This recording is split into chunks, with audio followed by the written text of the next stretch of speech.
मैं एसएन सिंह एक बार फिर से आपका एसएन गुरु चैनल के ऑनलाइन प्लेटफॉर्म पे हार्दिक स्वागत एवं अभिनंदन करता हूं। डीएलएड सेकंड सेमेस्टर मैथमेटिक्स में आज हम चर्चा करेंगे परीक्षा की तैयारी के क्रम में स्क्वायर वर्ग यानी वर्ग का क्षेत्रफल हम किस प्रकार से निकालेंगे, वर्ग का परिमाप हम किस प्रकार से निकालेंगे, वर्ग का विकर्ण दिया होगा तो हम क्षेत्रफल किस प्रकार से निकालेंगे। तो इन सब यानी वर्ग पे ही चर्चा आज की क्लास में होगी। तो वर्ग होता क्या है, सबसे पहले हमको इसको समझना होगा कि वर्ग होता क्या है। तो अगर वर्ग की बात की जाए तो ये हो गया आपका वर्ग। इसमें आमने सामने की जो भुजाएं होती हैं वो बराबर होती हैं, यानी चारों भुजाएं, वर्ग में चारों भुजाएं जो होती हैं वो बराबर होती हैं। आयत में आमने सामने की भुजा ही केवल बराबर होती है, जबकि वर्ग में चारों भुजाएं बराबर होती हैं। तो अगर हमने इसको एक कहा तो ये भी ये भी ये भी है, तीनों चारों स्मॉल ए हो गया। हम कह रहे हैं कि ये ए है, ये बी है, ये सी है, ये डी है। तो जब हम क्षेत्रफल की बात करते हैं तो लंबाई गुणे चौड़ाई होता है। वर्ग में एक चीज़ और होता है कि इसके सभी कोण जो होते हैं वो 90 अंश के होते हैं। इसके जितने कोण होंगे सब 90 अंश के कोण यहाँ होते हैं। 90 अंश के कोण का मतलब ये हो गया कि अगर यहाँ से बीच से हम एक विकर्ण खींचते हैं तो ये जो दो भाग में बनेगा, दोनों त्रिभुज बनेगा, और दोनों त्रिभुज जो होंगे वो समकोण त्रिभुज होंगे, और समकोण त्रिभुज में दोनों बराबर होंगे, यानी दोनों समकोण त्रिभुज जो होंगे वो बराबर होंगे। तो अगर हम सबसे पहले क्षेत्रफल की बात करें कि वर्ग का क्षेत्रफल क्या होता है, वर्ग का क्षेत्रफल, तो हम कहते हैं कि किसी भी जो इस टाइप की आकृतियां होती हैं उसका जो क्षेत्रफल होता है वो लंबाई गुणे चौड़ाई होता है। तो लंबाई भी यहाँ ए है और चौड़ाई भी यहाँ ए है, तो लंबाई गुणे चौड़ाई का मतलब दोनों ए गुणे ए हो जाएगा, यानी ये हो जाएगा ए स्क्वायर, और इसी को हम कहते हैं भुजा का स्क्वायर। तो वर्ग का क्षेत्रफल जो होगा वह भुजा का स्क्वायर होगा।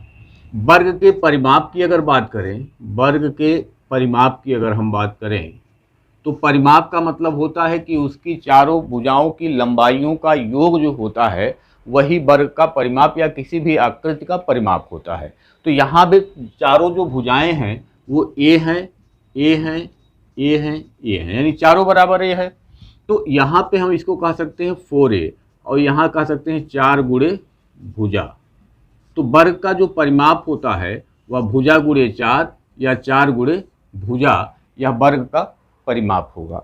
अगर हम इसके आगे यहाँ पे एक विकर्ण खींचते हैं, यहाँ पे एक विकर्ण खींचते हैं, तो अगर इस विकर्ण की लंबाई हमको निकालना है तो समकोण त्रिभुज में हमको पता है कि समकोण त्रिभुज में अगर इसको हम कह दें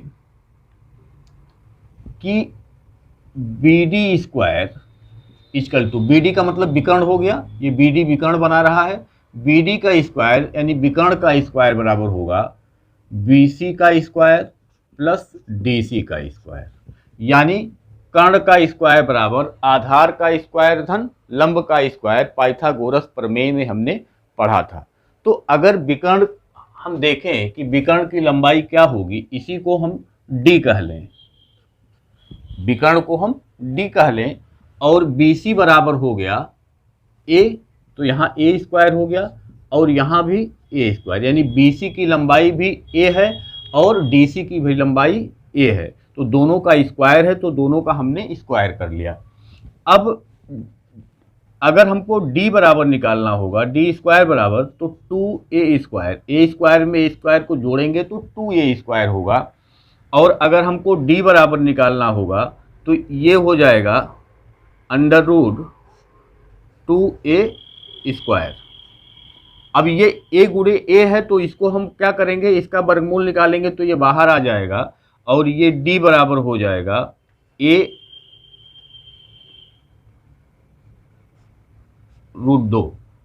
तो हम कह सकते हैं कि ये डी जो है वर्ग का विकर्ण है, हमने बी डी को डी मान लिया था, तो यहाँ कह सकते हैं कि वर्ग का विकर्ण बराबर ए का मतलब हमने क्या निकाला है, भुजा। इस वर्ग में ए क्या है, भुजा है, और गुणे √2। तो वर्ग का विकर्ण अगर दिया हुआ है तो हम क्या कर सकते हैं, भुजा गुणे √2। यह हमारा फार्मूला निकल गया। उसके बाद हम देख रहे हैं कि जो वर्ग का क्षेत्रफल है वो भुजा का स्क्वायर है। अगर हम मान लीजिए भुजा दिया हो और वर्ग का विकर्ण पूछ ले, भुजा दिया हो तो क्या भुजा के आधार पे भी निकाला जा सकता है। तो भुजा बराबर क्या करेंगे, इसको अगर हम इधर लेकर रखे आए हैं तो ये विकर्ण बटा रूट, विकर्ण का वर्ग, वर्ग का विकर्ण बटा √2, या हम निकाल सकते हैं भुजा।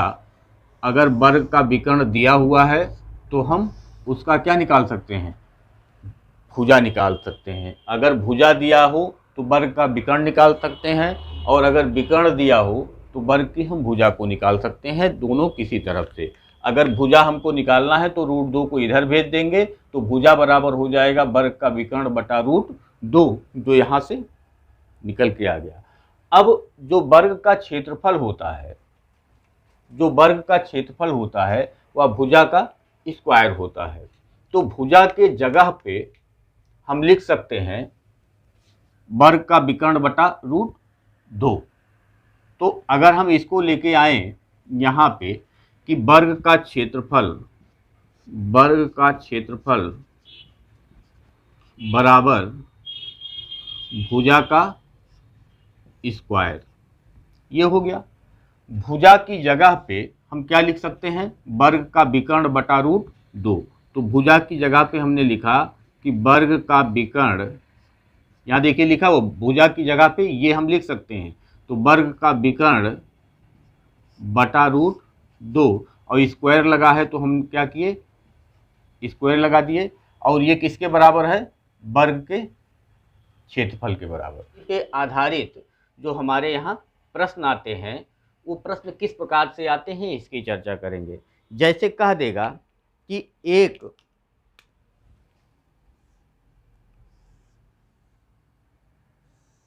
वर्गाकार पार्क है जिसकी लंबाई जो है, जिसकी भुजा जो है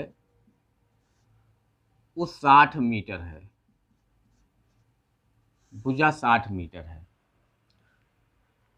इस वर्ग के, इस पार्क के अंदर की तरफ चारों तरफ से 5 मीटर चौड़ा रास्ता बना हुआ है। यानी अगर इसकी लंबाई हम देखेंगे तो ये 5 मीटर होगा, 5 मीटर होगा। तो रास्ते का क्षेत्रफल बताइए, रास्ते का क्षेत्रफल बताइए। क्वेश्चन यहाँ कह देगा, जैसे क्वेश्चन कह दिया कि 60 मीटर भुजा वाले, 60 मीटर भुजा वाले वर्गाकार पार्क के अंदर चारों तरफ से 5 मीटर चौड़ा रास्ता बना हुआ है, रास्ता बना हुआ है। रास्ते का क्षेत्रफल ज्ञात करें। ये क्वेश्चन मान लीजिए हो गया। अब अगर हमको रास्ते का क्षेत्रफल ज्ञात करना है तो हमको पता है कि ये जो बड़ा वाला वर्ग बन रहा है, इस बड़े वाले वर्ग की लंबाई 60 मीटर है, 5 मीटर इधर रास्ता है, 5 मीटर इधर रास्ता है। तो ये छोटा जो वर्ग है उसकी जो भुजा होगी वो 5 इधर कम हो जाएगी, 5 इधर, यानी कि इसकी भुजा 50 मीटर हो जाएगी। 5 इधर कम होगा, 5 इधर कम होगा, यानी ये भुजा भी 50 हो जाएगा। यानी बड़े वर्ग की जो भुजा है वो 60 मीटर है, छोटे वर्ग की जो भुजा है वो 50 मीटर है। तो बड़े वर्ग की भुजा बड़े वर्ग का क्षेत्रफल माइनस छोटे वर्ग का क्षेत्रफल, और यही बराबर हो जाएगा रास्ते का क्षेत्रफल। अगर बड़े वर्ग में से हम छोटे वर्ग को काट के निकाल लें तो यही जो रास्ता है, यही रास्ता ही शेष बचेगा, बाकी सब क्या होगा, बाहर हो जाएगा। यही रास्ता बचेगा, बाकी सब बाहर हो जाएगा। तो बड़े वर्ग का क्षेत्रफल हम कह सकते हैं भुजा का स्क्वायर यानी 60 का स्क्वायर, छोटे वर्ग का क्षेत्रफल 50 का स्क्वायर, और यही बराबर हो जाएगा रास्ते का क्षेत्रफल। 60 का स्क्वायर 3600, 50 का स्क्वायर 2500, और यही बराबर रास्ते का क्षेत्रफल हो जाएगा। तो 25 और 36 माने 1100 वर्ग मीटर, और यही हो जाएगा क्या, रास्ते का क्षेत्रफल। तो इस प्रकार से हम इन प्रश्नों को सॉल्व कर सकते हैं। इस पे जो प्रश्न होगा उन प्रश्नों को लेकर के हम इसके अगले क्लास में आएंगे, उसमें केवल हम वर्ग पे आधारित जो प्रश्न होंगे उसको सॉल्व करवाएंगे। तो आज के लिए इतना ही, बाकी कल के क्लास में।